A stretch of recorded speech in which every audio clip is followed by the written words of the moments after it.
All right, guys. All right, guys. It's Charles Jernigan with the Sports Leads podcast.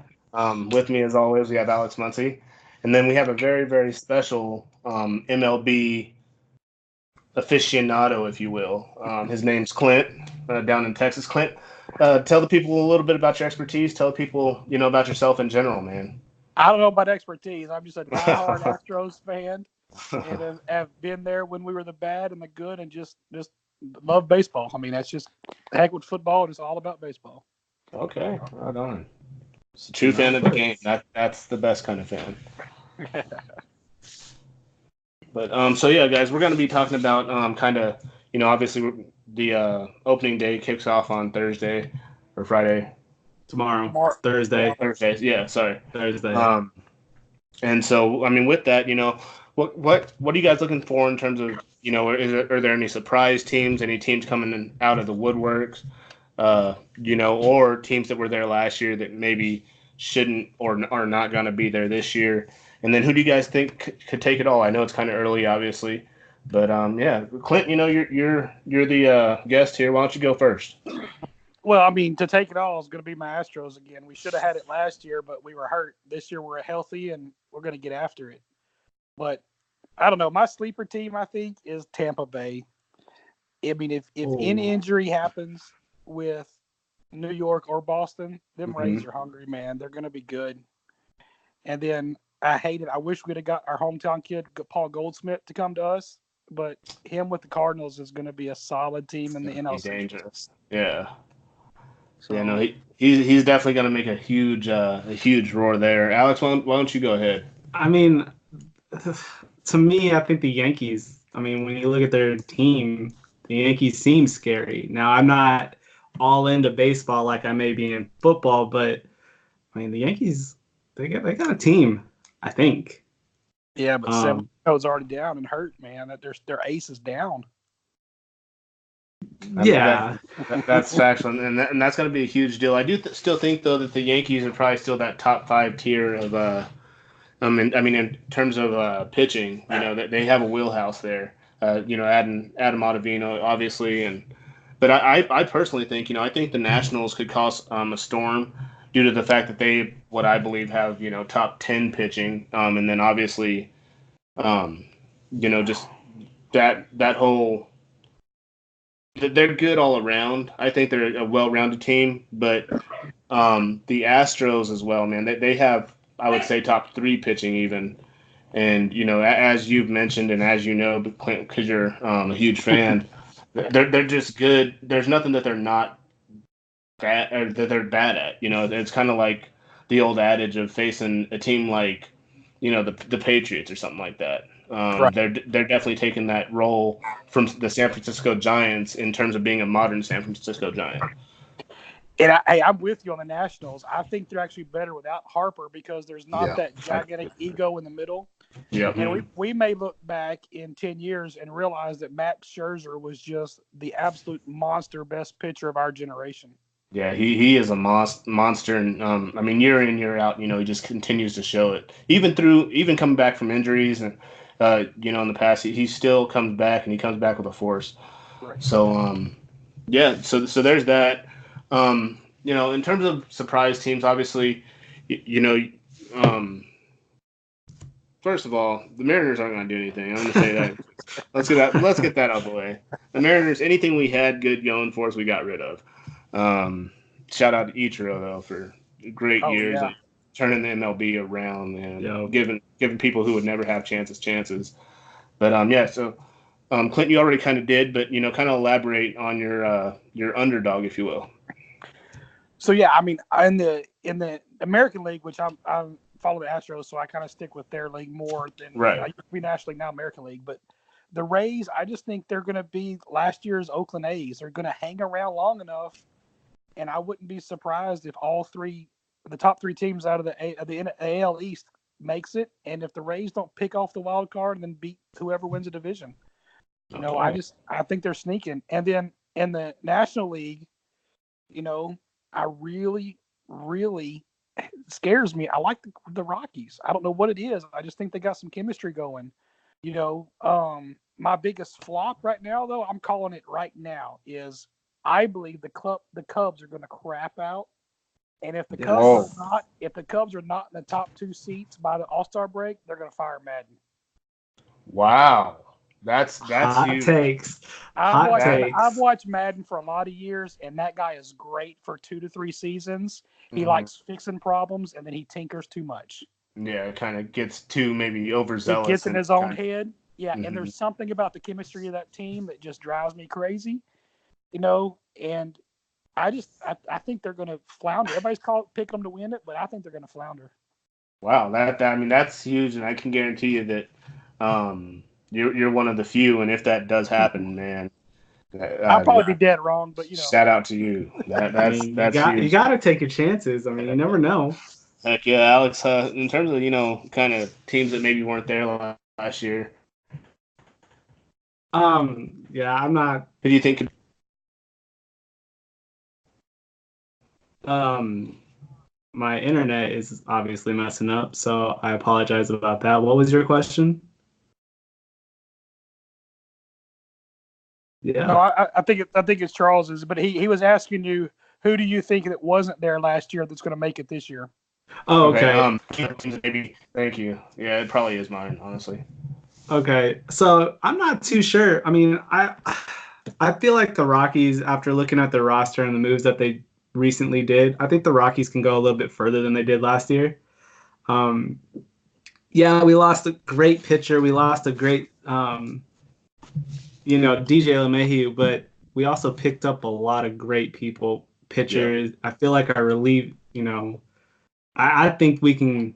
I'm hoping we can make a run for it. I don't know if we'll be there this year, but I mean, Nolan Arenado, I think he's going to have a career year, just my opinion. And he's already, top 3 player in the league. So. Right. Well, the one good thing you have going is who's your competition over there? It's the Dodgers, right?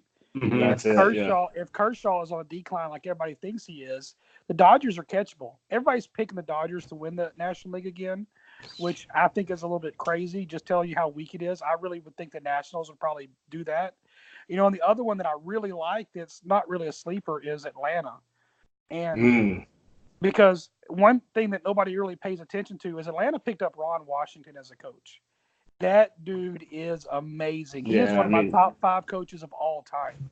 Yeah, and he coached the Rangers down there, so you obviously know a lot more. Right. I love Ron Washington, and he is quietly just, he had that personal crap come out, which kind of backed him out to focus on his personal life for a little bit. But he got back in, and he's in Atlanta, and they have a lot of young talent. But I mean, back to the Rockies, if LA can fumble a little bit, it's all for the Rockies to win. They can get after it. I'm hoping. I think the city needs it. Yeah. The one team, I guess, and I don't really know if they're per se an underdog. Something about the A's really is kind of. It makes me want to think that they're going to do decent. But I'm not sure. I think the Rockies are kind of just, kind of like the Denver Nuggets, their counterpart there in Denver. A team that has one solid all-star, you could argue Charlie Blackmon as well. Plays as well as any center fielder in the league does. But they kind of have that, Batman, but they don't really have that Superman per se. But they're so well-rounded, it doesn't matter. In terms of what they've added pitching, in terms of, they got that rookie playing where DJ was going to play, or where DJ's played for so many years. And so, I think the Rockies are a good choice as well. So, Clint, a lot has happened this MLB offseason, in terms of, Bryce Harper, everyone, Justin Verlander just got extended. We're talking pitchers, fielders. Tell me, who do you think is going to help? Who do you think is going to hurt their team? Well, if we can get Garrett Cole extended, I'll be really happy because then we'll have Verlander, Cole, and Ryan Presley all extended as well as Bregman. It'll be crazy. But be the extensions are nuts, man. DeGrom's extension today was crazy. Yeah. unfortunately, I mean, I always liked Manny Machado as a baseball player. I don't know how he is personally, but he always just was. I'd love to have him on my team, but he went to San Diego where careers go to die. Thank So you. I don't know if he can carry that team or not. You know, Harper, I think picked a great team to go to because it's not a media darling. He's not going to have all the extra added pressure if he was on the East or the West Coast. So maybe it won't get to him too bad. Those two are crazy. I mean, but Arenado signing right there, that gigantic contract, was it last year or was it this year? No, this year, yeah. This year. To stay in Colorado with Charlie Blackmon. I mean, those two. And Arenado reminds me of the guy, look, just like Alex Bregman, who the guys just love to play baseball and are going to reward the team for putting the faith in them. You know, Arenado's one of the guys I think you can put the team on his back and take off. Completely right. Yeah, definitely. You know, people give him a lot of flack for his playoff, how he kind of played during the playoff push there, but he's in my eyes, honestly, he's second to none. Not only in third base, you know, we always have this conversation. Oh, Chris Davis. He is Nolan in my personal opinion is so much better, man, by far. And Chris Davis doesn't suck. Chris Davis is definitely, you know, close to, I mean, at number 2. But Nolan is good at everything he does. Like he's that kid on the playground, you know, that you see and you're like, I'm going to pick him first. I don't know anything about him. I'm going to pick him first. I mean, when he extended his contract, he cried, you know, when he brought up his teammates. And that goes to Clint's point, you know. He's that player who you're like, hey, I can get behind this guy. Mm-hmm. He looked at his teammates and literally started weeping. Well, and see, that's what I like about the Rockies in general. Like, I don't know, I forgot who said it earlier, but the team camaraderie. You know, we haven't seen that in Colorado in a while, and that's why I love the Astros because I hate to say it like this because we got a Seattle fan, but Seattle Seahawks defense, like they were a brotherhood, and that's what I love about the Astros, man. They're just a giant family, you know, and that's what I love seeing about the Rockies too. Yeah, you can't look. I'm not a big Seahawks fan, but I live about 3 miles from Earl Thomas's home. Okay, West Orange there. Home. Yeah, so I'm right down the road from that. So I have to support the local kid, right? I'm not a Seahawks fan, but the local kid, right? But but all you need to have good camaraderie is have the best 5'4" second baseman in the world, right? And have the best 5'6" third baseman in the world, and have those just be really good guys like the Astros do, and you have a great team. Yeah, no, you're completely right. I mean, I wish the Rockies had them. Just saying. don't we all? I wish the Mariners had anybody. We have D. Gordon and we have D. Gordon. We got King Felix. King Felix is gonna be amazing as long as he plays. He just needs some help. Yeah, he you know, he slacked last year, but I think that was just kind of, you know, he was in and out of injuries. I think, you know, once he gets that confidence back, it's gonna make a huge push for him. But I mean, we don't have anyone to hit the ball, so Cano leaving really killed him. Yeah, well, I'll tell you what. Having that big bat, having some support, and it really, I think it really. Yeah. And if that didn't hurt him bad enough. On the end of his career, he's wondering what his team is going to do to help him finish it out, you know. Unfortunately, Seattle's going to do to King Felix what Minnesota did to Adrian Peterson. I was just about to use the Barry Sanders Detroit Lions or Calvin Johnson Detroit Lions adage. Right. Because that's exactly what Seattle's doing, man. You're looking at all these teams with all this money making these moves that are crazy. And then you're like, okay, Cano's gone. Okay, Nelson Cruz is gone. And soon enough, King Felix and D. Gordon are looking at each other like, right.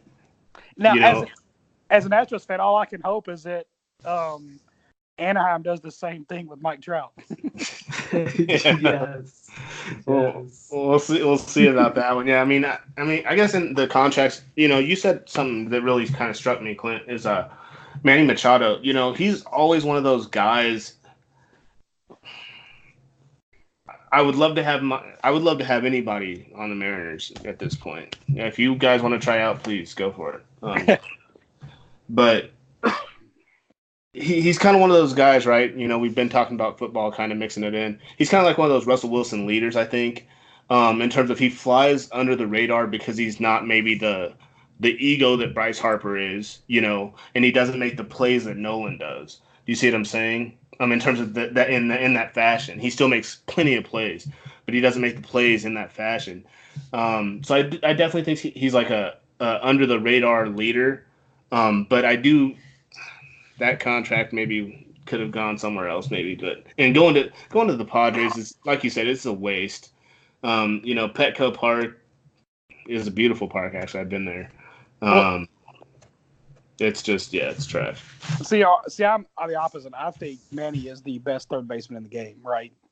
And when he came up and when he was a rookie in his second year, he was making plays that nobody else could make. I mean, he was throwing people out from third base when he was 8 foot out the side of the foul line. Okay, Fair. He's making crazy plays. But when you stay on a team that just can't seem to win, and you lose interest, he's one of those guys that he wears his heart on his sleeves. You can see if there's not a chance to win, he's going to give up. Lose a little bit after. I would have loved to see him go to a contender because we'll see him go and be amazing. But if the Padres flounder, he's just going to wither away and do nothing. I mean, it's crazy. It's going to be garbage, and those big contracts in Los Angeles area, you know how that works? LeBron went over there this year and he didn't even make the playoffs, but he made 2 good TV shows. So you tell where his focus is at. If I was manager, I want some of my money back. Yeah, no, and you're completely right. You have a way better baseball insight than I do. But I would have to respectfully disagree with the Manny being better than no one thing there. But no, bigger than that, I don't know why you'd go to San Diego. I don't know what they offer, honestly. California. They have a beautiful Japanese garden there. That shout out to my buddy Chris Ford. He got engaged there. That's cool. What else do they have? A cool air base. That's pretty dope. A Navy base. That's it. Yeah, but just to live in California, Southern California, man. Beautiful. Yeah, beautiful place and beautiful weather. But like you said, it's the Charles Barkley thing, right? Let me keep. I would go back. Dan Reno said this. Charles Barkley said this. I would go back and give 1 or 2 of my good years to win championships. Right. So in that I feel like when you're a child and you have that dream of playing big league baseball or in a pro sport anywhere, even if it's curling for that matter, you're not focusing on Charles Jernigan coming up, getting a 10-year, $300+ million contract. You're thinking about Charles Jernigan, fourth quarter, ball on the one against the Patriots, and you run the ball and you score. But point being is you play to win the game. As obviously Herm Edwards has stated loudly. Right. I agree with you. And that's your point on the Arenado Machado thing, right? The biggest thing that differentiates Arenado from Machado is you're going to get the same effort out of Arenado if they lose 100 games as if they win 100 games. Yeah, no, exactly. When the Orioles are already out of it, and you can see it, Manny just gives up. He just quits playing, right? Now, but the great players, let's take, again, I'm going to go back to what I know the best, Astros, okay? Verlander is an amazing, amazing pitcher, right? And he was on a decline in Detroit. Complete decline. Yeah. He comes and gets with us and realizes I got a chance to win the whole thing, and he never loses a game for the rest of the year. He kicked that next notch up and insane, and then didn't even wait to get an extension this year. Says I want to retire here. These guys can win for several more years. This is where I want to be at. It may not be where my supermodel wife wants to live at because she's based out of LA and New York, but this is where I'm at. This is where I'm going to win at. I love this team. That's where I need to be, yeah. No, and that's what it's about, man. And even the spouses and everything get into. You look at Giselle when Brady wins, and no one's happier, and so you could argue, she wants to be somewhere else, which you're 100% right, because I think that's what Sierra wants with Russell Wilson. Sierra, if you're listening, please do not take my quarterback anywhere else. But no, he realized hey, I have a chance, and he's the Verlander of old, man. He's so scary. I couldn't imagine facing a pitcher like him. But do you guys have any kind of last minute things that you guys would like to add about the season or just about anything? Man, Vlad Guerrero is my favorite player for a long time, and his son is the real damn deal. When that kid, he can't exceed expectations like they were talking about on the network earlier because they've blown expectations out the roof. That dude is going to be solid. Okay. Well, I actually look forward to watching because I honestly didn't have a clue. If I'm being honest, Clint, hey man, thank you, and we would love to have you on again for any baseball or really anything that we do. I love your intake that you bring to the show. It's huge. Absolutely. Well, good. Yeah. Hey, I'm around. I'll talk baseball all day long. Just ask Alex. That'll work. All right, guys. Well, for Alex Muncy, Clint, Stephen Garriner, McFesslin, myself, Charles Jernigan, this Sports Leaders podcast. Like us on Twitter, Instagram, and YouTube. And yeah, check us out. Thank you, guys. Thanks.